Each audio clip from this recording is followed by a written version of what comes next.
En este video voy a cubrir la teoría elemental de la optimización con restricciones a varias variables. Como sabemos, optimizar consiste en hallar el máximo o el mínimo de una cantidad, más específicamente una función. La parte de las restricciones es con el objetivo de tratar de representar más fielmente la realidad.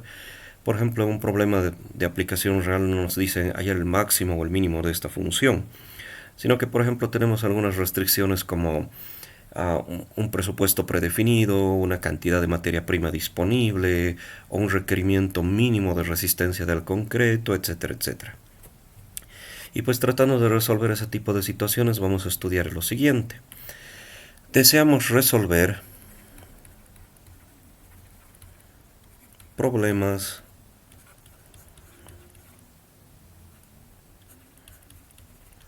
de la forma siguiente. Entonces queremos optimizar f de x sujeto a una cierta cantidad de restricciones, digamos g de x igual a 0. Aquí esta función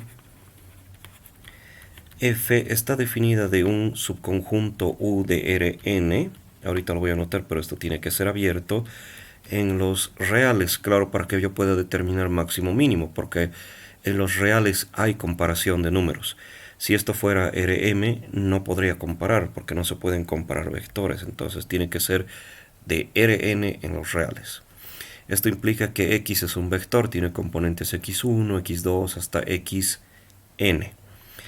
Esta g es una función que también tiene este dominio en común, u, subconjunto de Rn, pero tiene valores en Rm. Eso significa que g tiene funciones componentes, como hemos visto en capítulos anteriores. Entonces tendríamos la primera componente que la hemos denotado como g sub 1, tendría que ser 0, g sub 2 tendría que ser 0, y así sucesivamente hasta la enésima componente. Y pues cada una de estas las vamos a llamar restricciones.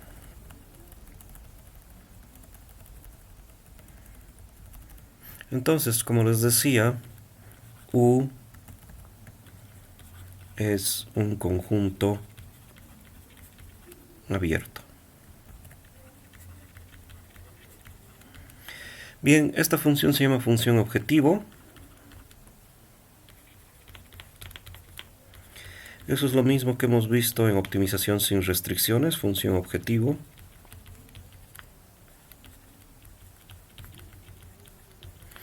Y las componentes de g de x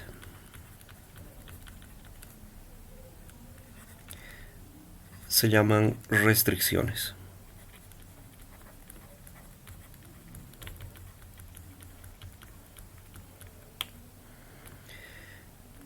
Bien, entonces ya sabemos el problema al que nos enfrentamos. ¿Qué es lo que estamos buscando cuando tratamos de resolver uno de estos problemas? Definición. Vamos a ver lo que es un extremo condicionado. Ya sabemos que extremos es la palabra para referirse en conjunto a los máximos y mínimos. Entonces, en este caso particular, se dice que la función f, la misma que tenemos acá, ¿sí? Tiene un máximo condicionado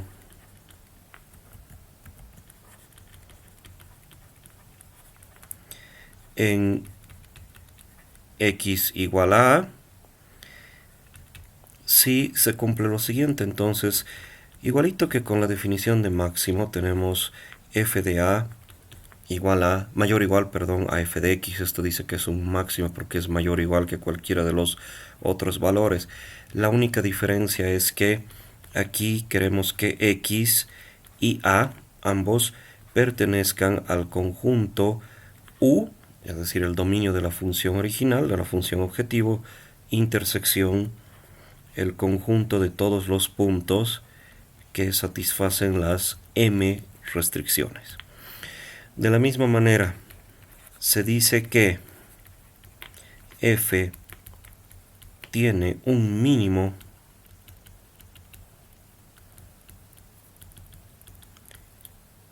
condicionado en x igual a, si lo mismo pero al revés, f de a tiene que ser menor o igual que cualquier otro valor de f. Pero estos puntos x tienen que estar de la misma manera que acá, es decir, con x y a perteneciente a la intersección del dominio de la función objetivo con el conjunto de puntos que satisfacen las restricciones. O sea, esencialmente estamos buscando el máximo entre todos los puntos que satisfagan la restricción y el mínimo entre todos los puntos que satisfagan la restricción. Ya sabemos que cualquiera de estos dos se puede llamar un extremo condicionado. Y pues bien, para poder encontrar estos extremos condicionados, que son esencialmente las soluciones de este problema, pues vamos a ver, igual que en optimización sin restricciones y en Mate 1, una condición necesaria y una condición suficiente para su existencia. Entonces veamos primero la condición necesaria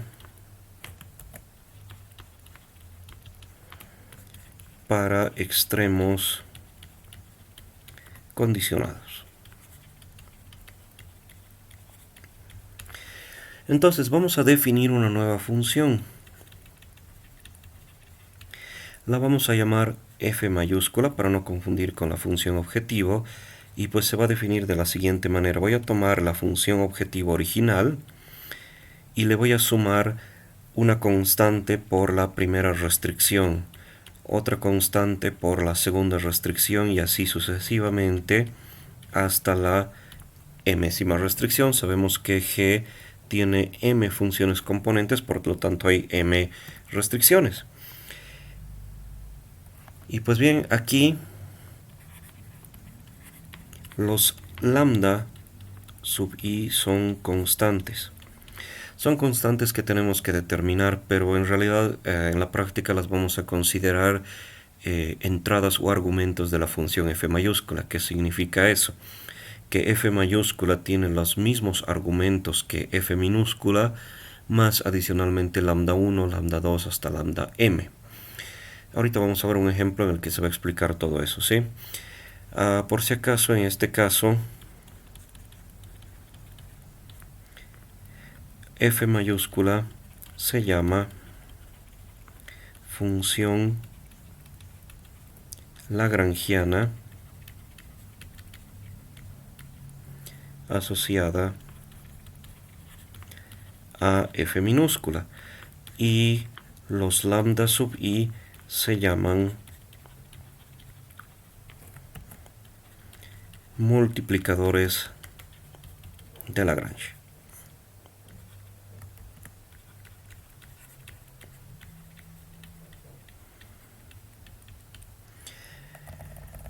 Bien, entonces, ¿cuál es la famosa condición necesaria y qué tiene que ver con la función lagrangiana?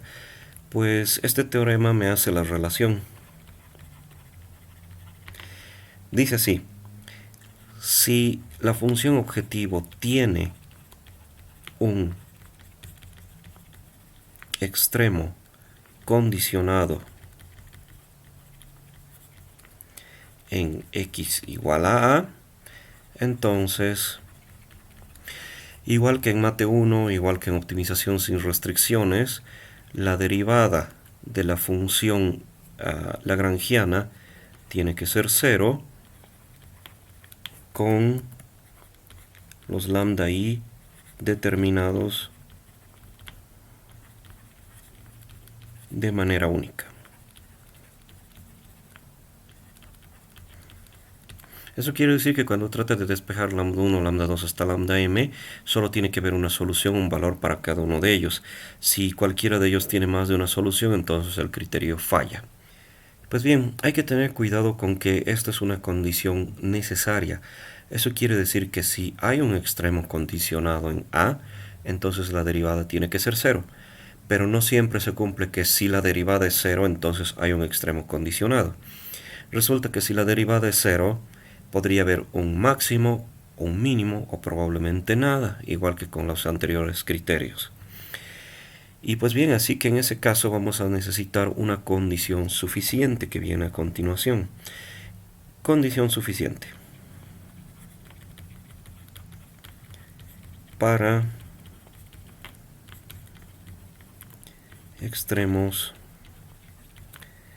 restringidos, condicionados.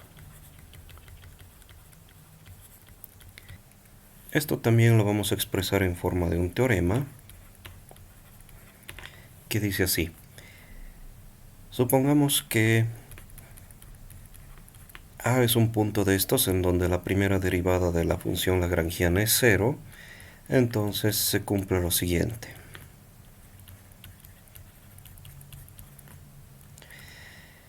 Primero, ahorita voy a explicar la notación. Si la segunda diferencial de la función lagrangiana en el punto A evaluada en la diferencial de x es mayor a 0, para todos los diferenciales donde la diferencial de g en A es 0,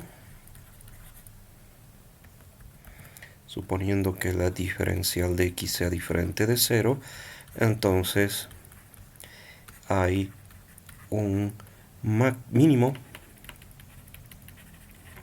condicionado.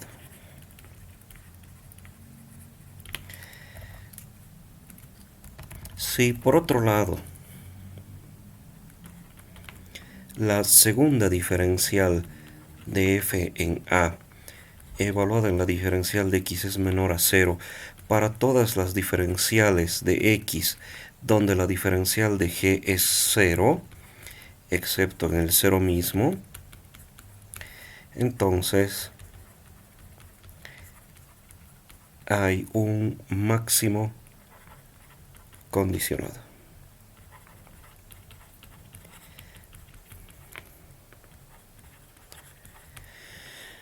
Bien, esto es similar al criterio de la segunda derivada sin restricciones. Esencialmente, si la segunda derivada es mayor a 0, entonces hay un mínimo. Si la segunda derivada es menor a 0, hay un máximo. Pero esto es ligeramente diferente. Si no recuerdan lo que significan estas notaciones, que bueno, lo tenían que leer en capítulos anteriores, de todas maneras aquí se los explico. Entonces resulta que primero empezaremos con esto. La derivada de g en A ya no se anota usualmente esto, que está evaluada en la diferencial de x. En este caso lo he anotado para indicar que esto es lo mismo que esto. O sea, la segunda diferencial de f está evaluada en los mismos puntos que la primera diferencial de g. Pero usualmente ya no se escribe eso, ¿no? Entonces tenemos que esto es igual a la derivada de g en A por la diferencial de x. Ahora no nos olvidemos que x es una variable vectorial, eso quiere decir que tiene varias componentes. Así que la diferencial de x también tiene varias componentes. La diferencial de x1, diferencial de x2 y así sucesivamente hasta la enésima diferencial. No nos olvidemos que f minúscula tiene n valores de entrada, ¿no? Bien, ¿qué pasa con la segunda diferencial de f en A? Pues de la misma manera ya no se suele anotar esto. Como les digo, esto lo he anotado aquí para indicar que estos dos son lo mismo. Pero esto se define de la siguiente manera. La diferencial es un vector columna. Aquí lo voy a escribir como un vector fila, así que tengo la transpuesta por la segunda derivada en A por la diferencial. Si recuerdan de álgebra lineal y al principio de esta materia, la segunda derivada aquí es una matriz. Entonces esto, un vector fila por una matriz por un vector columna, si recuerdan, es una forma cuadrática. Y pues de las formas cuadráticas lo que podíamos determinar es si son definidas positivas, si son definidas negativas, etcétera, etcétera. Y eso es lo que estamos haciendo aquí. Estamos verificando que la segunda derivada sea definida positiva donde la diferencial de g es 0, excepto en el 0 mismo, porque claro, en el 0 mismo se cumple que esto es igual a 0. Si recuerdan, con el caso de definido positivo, definido negativo, ya no analizábamos el 0, ¿no? Lo mismo acá, estoy verificando si la segunda derivada de f en A es definida negativa para aquellos diferenciales para los cuales la diferencial de g es 0, excepto en el 0 mismo. Entonces, si la segunda derivada es definida positiva, tenemos un mínimo. Si la segunda derivada es definida negativa, tenemos un máximo. igual que antes, es lo mismo acá. Bien, y pues veamos un ejemplo para clarificar un poco las ideas.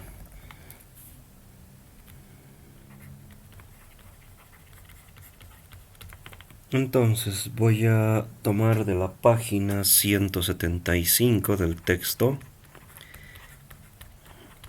el ejemplo 6.6.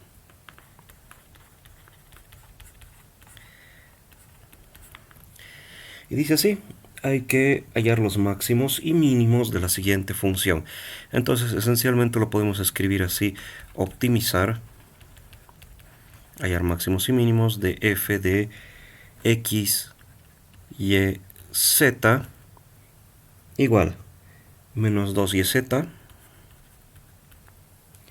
menos xz menos 2, perdón, menos xz menos 2x, y. Sujeto a la siguiente condición: g de x, y, z es igual a menos 2x menos 4y menos 4z menos 3 igual a 0. Bien, en este caso la función g solamente tiene una componente, entonces tenemos una sola restricción, pero podría haberse dado el caso en el que tengamos 2, 3, 4 restricciones, pero el procedimiento es esencialmente el mismo. Esta es la función objetivo, la restricción. Entonces resolvamos de la siguiente manera.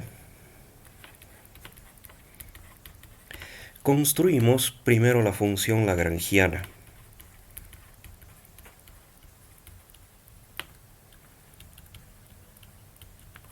Entonces, igual que antes, la vamos a llamar f mayúscula. Y hay que tener cuidado, ¿no? Como les decía, la función lagrangiana no solo va a recibir los mismos argumentos que f minúscula, sino que además va a recibir un argumento por cada restricción. Lo voy a llamar x, y, z, lambda.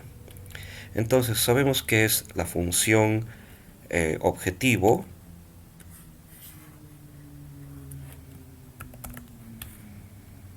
más una constante lambda, que es esta misma de acá, por la restricción, la parte que es igual a 0.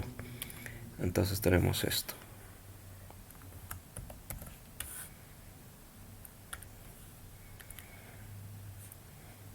Entonces no se olviden, lambda es una constante que tenemos que determinar, pero técnicamente es una entrada de la función lagrangiana.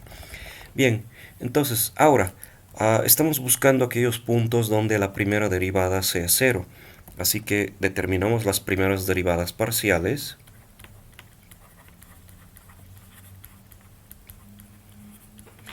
Y tenemos que derivar primero f mayúscula con respecto a x, f mayúscula con respecto a y con respecto a z,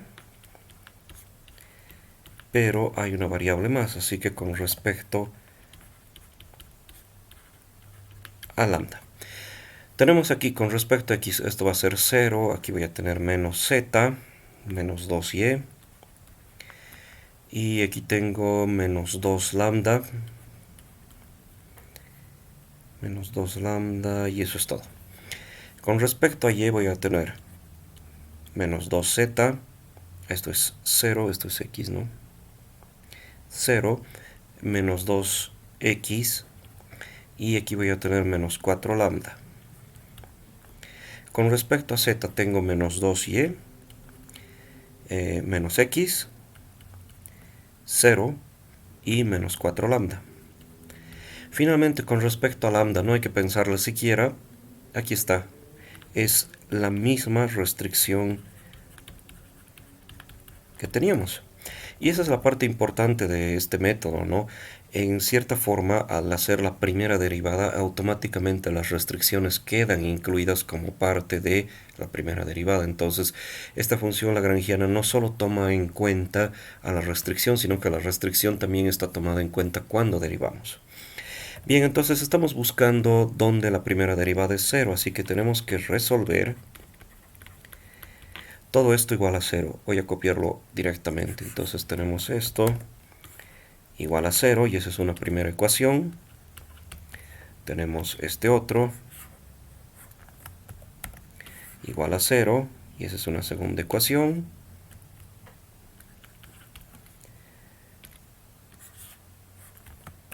Igual a 0, tercera ecuación. Y la última, que es la restricción misma. Y claro, cuando lo igualamos a 0, aquí se reproduce la parte de sujeto a del problema, ¿no es cierto? Ahí está, es esto mismo de acá. Bien, entonces este sistema, por favor, resuélvanos en sus calculadoras. Van a necesitar usar Texas. Las calculadoras, bueno, este es un sistema lineal, pero luego van a aparecer sistemas no lineales y etcétera, etcétera. Así que necesito que no pierdan tiempo resolviéndolo a mano. Se hace muy largo el ejercicio. En fin, yo lo voy a resolver aquí con software. Y pues tenemos lo siguiente.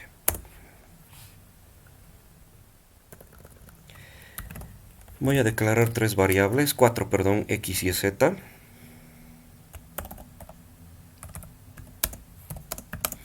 Y lambda, que lo voy a llamar L mayúscula aquí. Entonces tenemos la ecuación 1 es menos z menos 2y menos 2 lambda igual a 0. La ecuación 2 es menos 2z menos 2y menos 4 lambda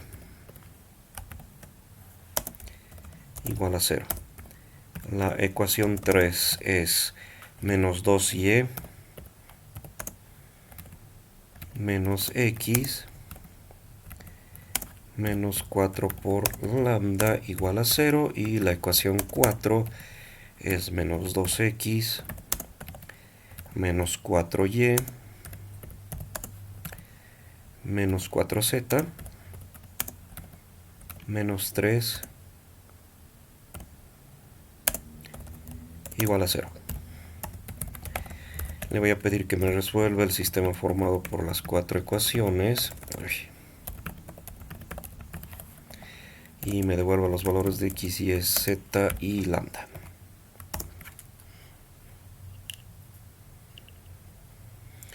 Bien, entonces tenemos lo siguiente: x igual a menos 3 cuartos,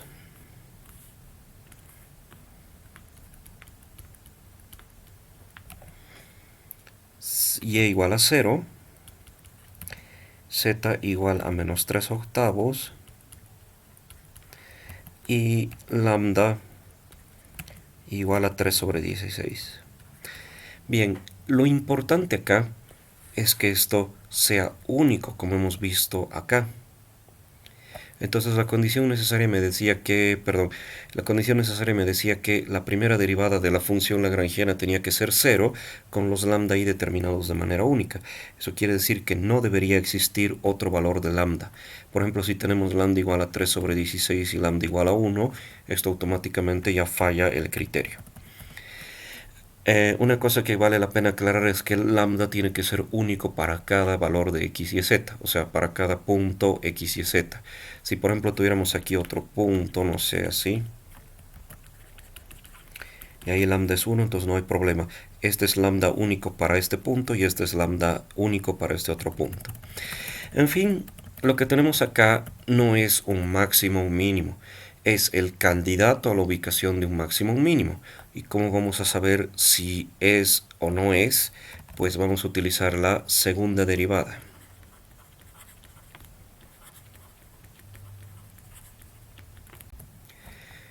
Entonces, vamos a calcular la segunda derivada de la función lagrangiana, pero una cosa importante: si bien hay que reemplazar los valores de x, y, z y lambda, como acá, menos 3 cuartos, 0, menos 3 octavos e incluir el 3 sobre 16, no necesito que sea una matriz de 4×4. Noten que la función lagrangiana tiene 4 variables, así que técnicamente la segunda derivada debería ser una matriz de 4×4.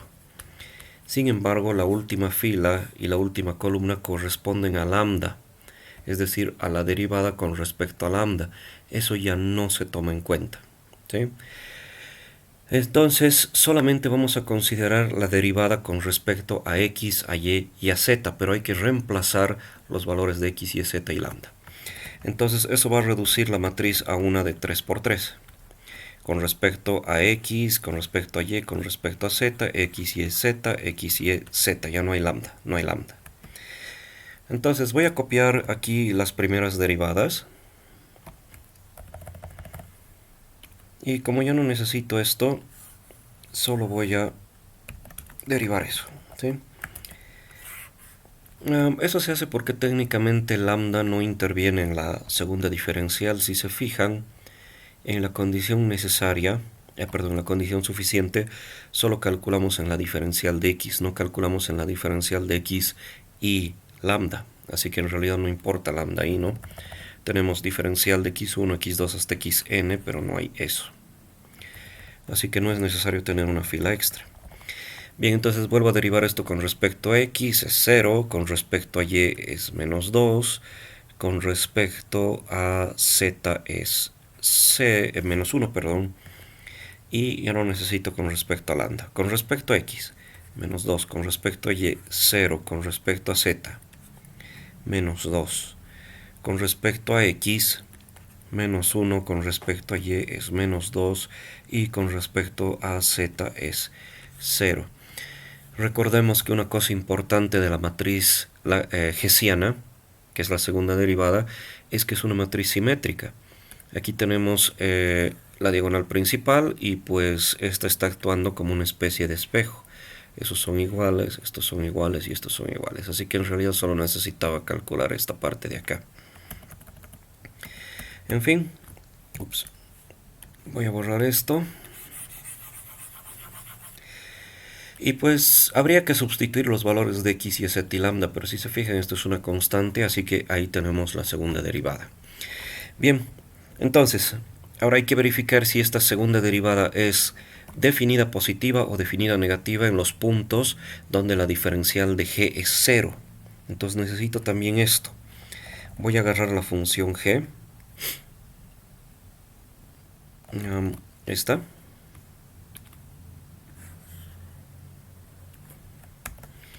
Y la voy a derivar con respecto a x, y, z. Entonces derivamos g.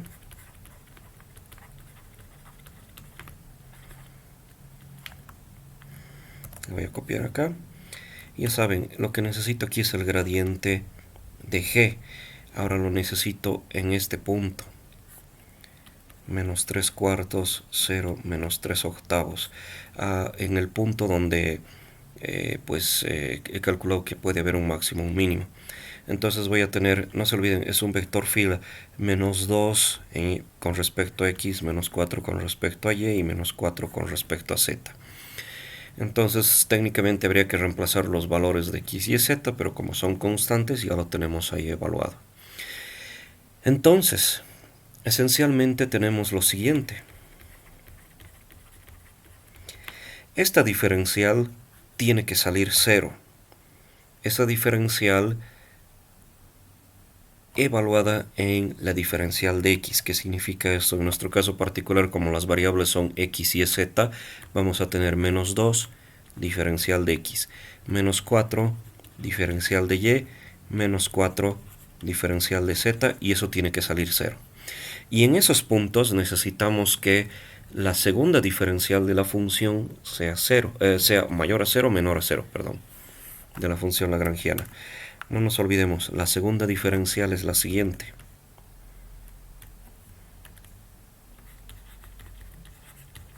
Voy a poner ahí la diferencial. Voy a poner como fila, aquí voy a poner la diferencial como vector columna. Y pues esta es la segunda diferencial de la función lagrangiana, ¿no? Entonces, hay un truco para resolver esto. Si recuerdan, a cada fila le voy a asociar una diferencial en el mismo orden en el que está acá, y lo mismo voy a hacer con cada columna. Como la matriz es simétrica, solo tenemos que trabajar con este pedazo de la segunda derivada. Entonces fíjense, voy a tener que esto es 0 por diferencial de x al cuadrado. Por esta vez lo voy a anotar. Aquí voy a tener menos 2 diferencial de x por diferencial de y, pero como es simétrica vamos a tener dos veces esa cantidad, menos 4 la diferencial de x diferencial de y. Eso esencialmente surge cuando hacemos esto y esto. Aquí tengo menos 2 diferencial de x diferencial de y aquí tengo menos 2 diferencial de x diferencial de y. Así que pues tenemos eso. Bien, luego tenemos menos, otra vez es menos 1, lo voy a multiplicar por 2, menos 2 diferencial de x diferencial de z, eso compensa de que aquí hay un menos 1 y aquí otro menos 1, ambos multiplicados por esto.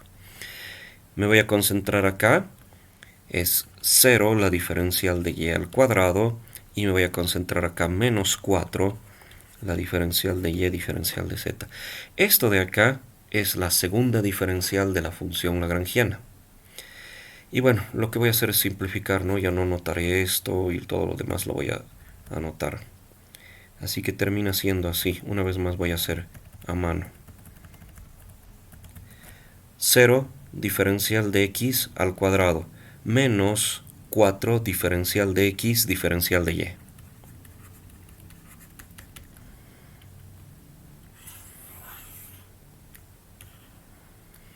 Luego aquí voy a tener menos 2 diferencial de x diferencial de z. Acá ya no me preocupo de esto, ¿no? De la diagonal para este lado, ¿no? 0 diferencial de y al cuadrado menos 4 diferencial de y por diferencial de z. Y pues de ahí tengo finalmente 0 diferencial de z por diferencial de z. Entonces esta es la segunda diferencial. Hay que verificar si es positiva o es negativa. Entonces llamaré a esto ecuación 1 y a esto lo voy a llamar 2. Y de la primera ecuación tengo lo siguiente: despejaré cualquiera de estas diferenciales. Por ejemplo, la diferencial de z. Voy a tener que es menos diferencial de x medios menos diferencial de y. A esto lo llamaré 3 y voy a reemplazar 3 en 2.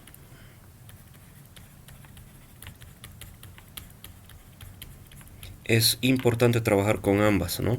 Porque la diferencial de la restricción tiene que ser 0 y la segunda diferencial de z es la que f es la que tenemos que estudiar, ¿no? Pero sujeta a esta condición. Bien, entonces reemplazando diferencial de z voy a tener menos 4 diferencial de x diferencial de y, menos 2 diferencial de x por diferencial de z, es decir, esto.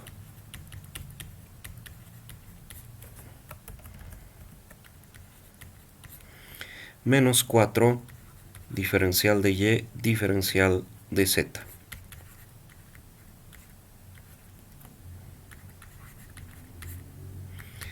Lo voy a simplificar lo más que pueda. Aquí voy a tener menos 4 de x de y. Este menos con este menos da más. 2 con 2 se va y me queda 2 diferencial de x al cuadrado. Perdón, 1 diferencial de x al cuadrado. Aquí voy a tener más 2 diferencial de x diferencial de y. Aquí voy a tener menos con menos da más. 4 con 2 me queda 2. Y voy a tener diferencial de x diferencial de y. Y aquí finalmente voy a tener más 4 diferencial de y al cuadrado. Esto con esto y esto se simplifican. Y finalmente me ha quedado diferencial de x al cuadrado. Lo voy a anotar un poco más acá. Más 4 veces la diferencial de y al cuadrado. En este caso lo que podemos hacer es reescribirlo nuevamente como una forma cuadrática, ¿sí? Es decir, un vector fila por una matriz por un vector columna. Podemos hacerlo de esta manera, fíjense, es aplicar el procedimiento que hemos hecho acá, pero al revés. Entonces, lo mismo, ¿no? Voy a tener en este caso una matriz de 2 por 2 porque solo tengo dos diferenciales. Tengo dos diferenciales, una matriz de 2 por 2 y las dos diferenciales. Y pues no se olviden, la primera fila y la primera columna es diferencial de x por diferencial de x. Eso es diferencial de x al cuadrado. Y aquí tengo un 1. Así que esto se convierte en 1 por diferencial de x al cuadrado. Como no tengo diferencial de x, diferencial de y, pues esto va a ser 0, porque aquí es diferencial de x, diferencial de y. Como esta matriz es simétrica, esto va a ser 0, igual que acá. Y finalmente, para la diferencial de y al cuadrado, esto es diferencial de y esto es diferencial de y, aquí corresponde un 4. Si se fijan, esta matriz tiene signatura 2, 0, así que es definida positiva. Eso significa que la segunda diferencial de f mayúscula es definida positiva porque es esto mismo de acá. Entonces automáticamente podemos concluir que hay un mínimo condicionado.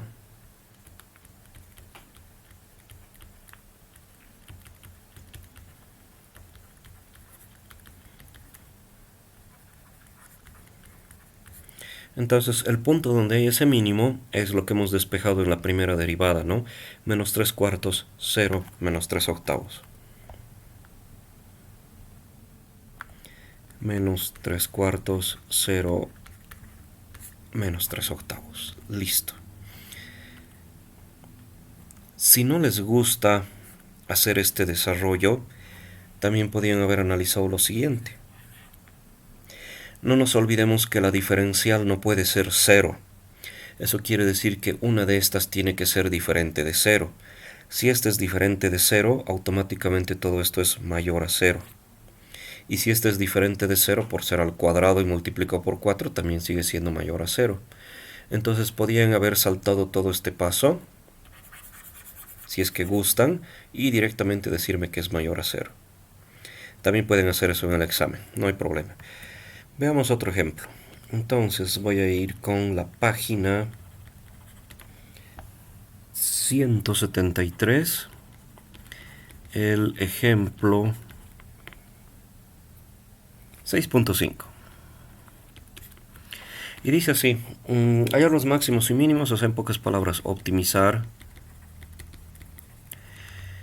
f de x, y, z igual a 3x, y, z, sujeto a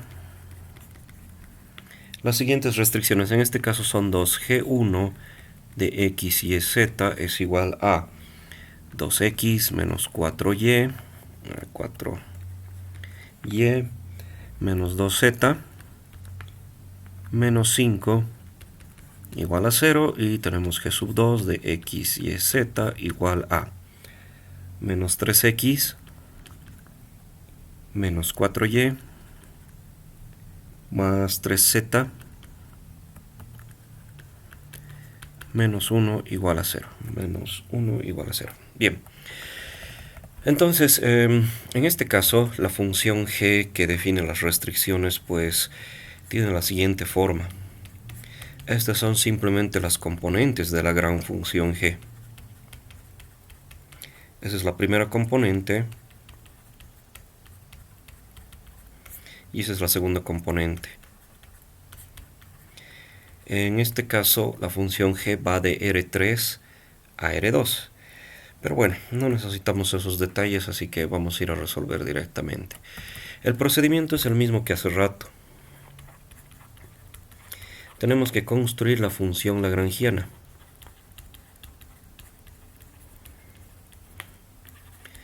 Entonces, lagrangiana. La función lagrangiana, ya saben, la vamos a denotar como f mayúscula y tiene las mismas variables que la función objetivo y las restricciones x, y, z, pero necesito un lambda para cada restricción, así que lambda 1, lambda 2.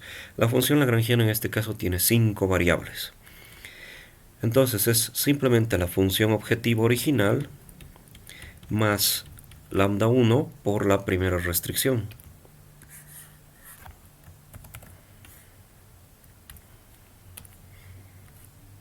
Más lambda 2 por la segunda restricción.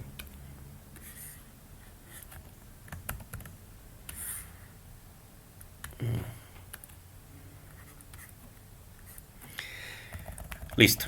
Entonces eso más que todo es una formalidad. Ahora calculemos la primera derivada para buscar candidatos a máximos y mínimos. Entonces, tengo que derivar. Tengo 5 variables, necesito 5 derivadas. Con respecto a x, con respecto a y, con respecto a z, con respecto a lambda 1 y con respecto a lambda 2.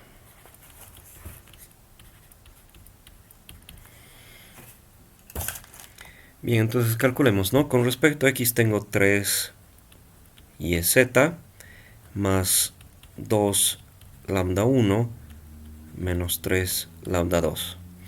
Con respecto a y tengo 3xz menos 4 lambda 1 menos 4 lambda 2. Con respecto a z tengo 3xy menos 2 lambda 1 más 3 lambda 2.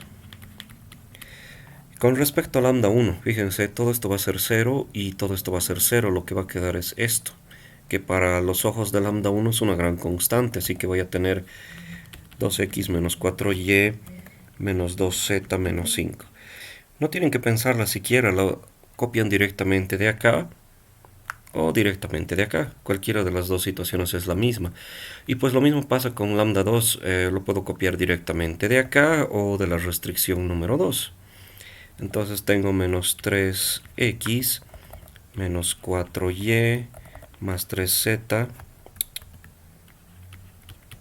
menos 1. Listo. Con esto voy a construir un sistema de ecuaciones. Entonces debemos resolver. Es la última vez que lo escribo derivadas y luego pues el sistema directamente a la siguiente voy a escribir la derivada igual a 0, la derivada igual a 0 y así sucesivamente, ¿sí? Entonces tengo esto igual a 0, primera ecuación. Esto igual a 0, segunda ecuación. Esto, mentira, esto igual a 0, tercera ecuación. Y para la cuarta tenemos esto y para la quinta tenemos esto.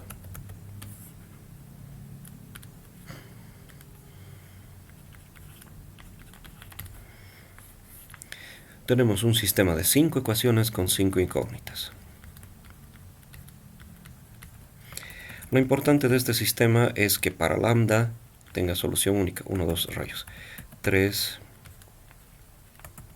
4 y 5. Bien, entonces lo vamos a resolver una vez más. No se pasen el trabajo de hacerlo manualmente, es muy largo. Simplemente lo pueden poner en sus calculadoras o en un software o alguna cosa así, ¿no? Yo lo voy a resolver de esta manera. X y z, esto que sea lambda 1 y esto que sea lambda 2. La ecuación 1 es 3 por y por z más 2 por lambda 1 menos 3 por lambda 2 igual a 0. Aquí voy a tener 3 por x por z menos 4 lambda 1 menos 4 lambda 2 igual a 0. Menos 4 ya. 3xy por x por y menos 2 lambda 1 más 3 lambda 2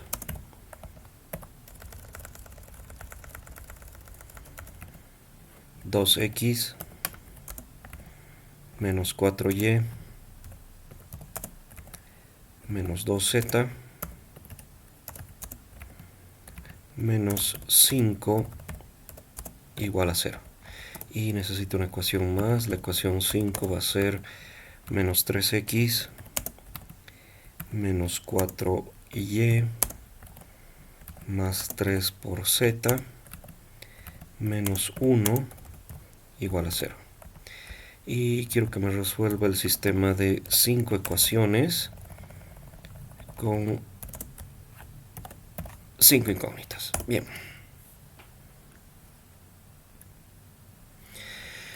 Pues bien, tenemos que x vale 2 quintos, y vale menos 17 sobre 20, z vale menos 2 quintos, y lambda 1 vale menos 69 sobre 250, lambda 2 vale 39 sobre 250.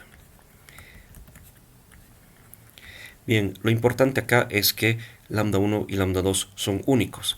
Para estos valores particulares de x y z no hay otro lambda 1 ni otro lambda 2. Así que pues bien, el criterio funciona y lo que debo hacer a continuación es hallar la segunda derivada. Bien, si bien en este caso necesitamos la segunda derivada con respecto a los valores de x, y, z, lambda 1 y lambda 2, solamente voy a derivar con respecto a las tres primeras variables. Entonces, voy a copiar aquí esto. Solo necesito estos tres. ¿Por qué? Por lo mismo de hace rato. Si se fijan en la condición suficiente, cuando calculamos la segunda diferencial, solamente la evaluamos en... rayos, la perdí. ¿Dónde está segunda? Aquí está. Cuando calculamos la segunda diferencial, solamente la evaluamos en la diferencial de las variables originales. Eso quiere decir que aquí no están ni lambda 1 ni lambda 2, así que no necesitamos ni las filas ni las columnas que corresponden a lambda 1 y lambda 2. Bien, así que vuelvo a derivar con respecto a x. Tengo 0. Con respecto a y tengo 3z. Y con respecto a z tengo 3y. Ahí lo dejo.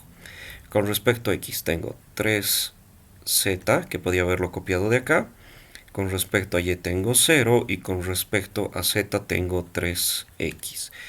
Con respecto a x, esto va a ser lo mismo que esto, ¿no? 3y.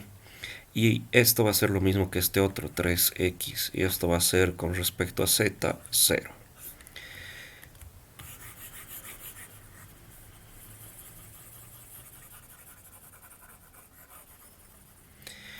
Listo. Tengo la segunda derivada. Ahora, en particular, me interesa la segunda derivada en este punto. 2 quintos menos 17 sobre 20 menos 2 quintos menos 69 sobre 250 y 39 sobre 250. Si bien en este caso no afecta ni lambda 1 ni lambda 2, usualmente tendríamos que reemplazar acá. Voy a tener 0. Esto va a ser menos 51 sobre 20. Luego voy a tener... perdón, no, esto es menos 6 quintos, perdón. Menos 6 quintos, esto es, ahora sí, menos 51 sobre 20. Aquí voy a tener lo mismo que acá, menos 6 quintos, 0, y aquí voy a tener 6 quintos. Esto va a ser lo mismo que esto. Aquí voy a tener lo mismo que acá. Y 0. Bien, tengo la segunda derivada de la función lagrangiana. Ahora necesito las derivadas de cada uno de estos, de g1 y g2.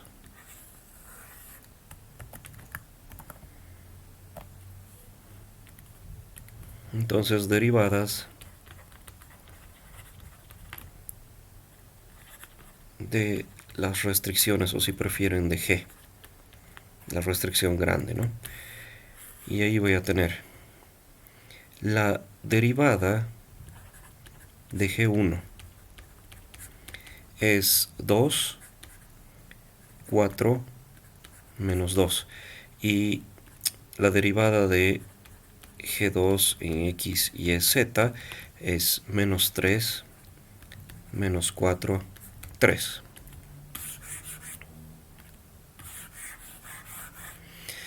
En particular en los puntos en los que estoy considerando, en los valores de X, Y, Z, pues va a ser esto mismo, porque es una constante, así que de una vez para ahorrarme un poco de tiempo,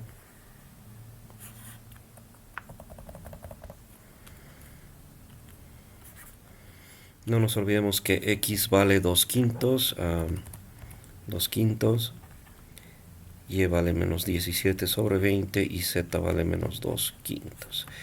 Aquí lo mismo. 2 quintos menos 17 sobre 20 menos 2 quintos. Listo. Entonces debemos verificar lo siguiente.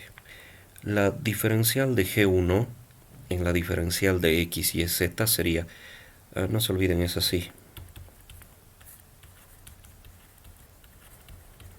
¿No? Eso tiene que ser 0 fila por columna. Pues sale así. 2 por diferencial de X, 4 por diferencial de Y, menos 2 por diferencial de Z igual a 0. Igual acá, menos 3 diferencial de X, menos 4 diferencial de Y, más 3 diferencial de Z igual a 0. Y finalmente necesito la segunda diferencial de esto. Para eso hemos calculado la segunda derivada. Entonces directamente voy a calcular la segunda derivada, ¿no? Con el truco de hace rato. No se olviden, esto es de X, de Y, de Z y lo mismo acá. Como la matriz es simétrica, basta con que estudie este pedazo. Entonces tengo 0 por diferencial de X al cuadrado menos 12 quintos diferencial de X, diferencial de Y, menos 51 sobre 10 diferencial de X, diferencial de Z. Aquí voy a tener 0 diferencial de X al cuadrado. Y aquí voy a tener 12 quintos diferencial de Y, diferencial de Z. Y por último tengo 0 diferencial de Z al cuadrado. Bien, esto lo voy a traer un poco más acá. ¿Qué tal si... Lo dejaré ahí donde está. Esta es la doble diferencial de F en el punto A. Ya no voy a anotar que A vale esto con sus lambdas, ¿no? En fin, tenemos eso. A esto lo voy a llamar ecuación 1. A esto lo voy a llamar ecuación 2 y esto va a ser 3. Entonces hay que verificar si esto es mayor a 0 o menor a 0. Y pues bien, tenemos lo siguiente. ¿Qué tal si de acá despejo diferencial de X? De 1. Y pues diferencial de X va a ser menos 2 diferencial de Y más diferencial de Z. De la ecuación 2 haré lo mismo. Voy a despejar diferencial de X. Lo que estoy tratando de hacer es que todo lo pueda reescribir en términos de una sola diferencial, ¿no? Entonces voy a igualar estos dos y luego despejaré algo. Voy a tener menos 4 tercios diferencial de Y más diferencial de Z. Llamaré a esto 4 y a esto 5. Y de 4 y 5, si los igualo,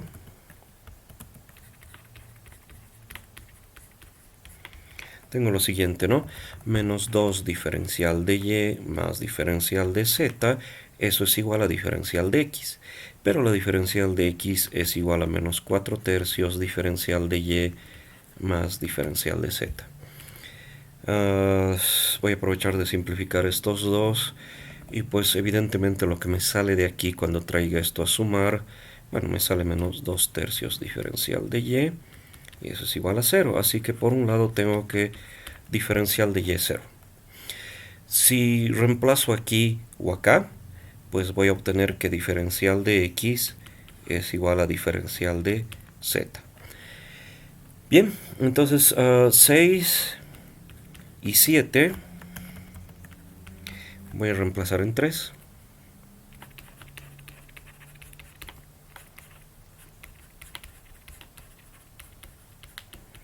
Para obtener lo siguiente. Entonces tengo que la segunda diferencial de f en a. Ay, aquí me equivoco en la notación, perdón. Esta es la segunda diferencial. La segunda diferencial de f en a es igual a menos 12 quintos. Como aquí voy a tener diferencial de y, esto va a ser 0, ya no lo anotaré. Acá voy a tener menos 51 sobre 10 diferencial de x al cuadrado, porque esos dos son iguales. Entonces menos 51 sobre 10 diferencial de x al cuadrado. Acá voy a tener 0, porque y diferencial de y es 0. Así que esta es la segunda diferencial con la restricción de que la primera diferencial de cada condición sea igual a 0. Y pues si se fijan, como esto es diferente de 0, debería serlo, porque si no, toda la diferencial va a ser 0. Esto va a ser 0, esto va a ser 0, esto va a ser 0. Pero hemos dicho que no debería ser 0, ¿no es cierto? Entonces, esto es positivo. Por un negativo sale negativo. Eso automáticamente me dice que hay un máximo condicionado o local. Al final de cuentas estamos hallando máximos y mínimos locales de condiciones, ¿no? Con condiciones. Bien, así que por lo tanto hay un máximo en el punto. Ya saben, 2 quintos menos 17 sobre 20 menos 2 quintos. Bien, eso es todo con respecto a ejemplos. En los siguientes videos, que también los voy a subir, voy a resolver ejercicios de la parte del final, y la próxima clase también vamos a resolver eso, así que aquí quedaremos con esto.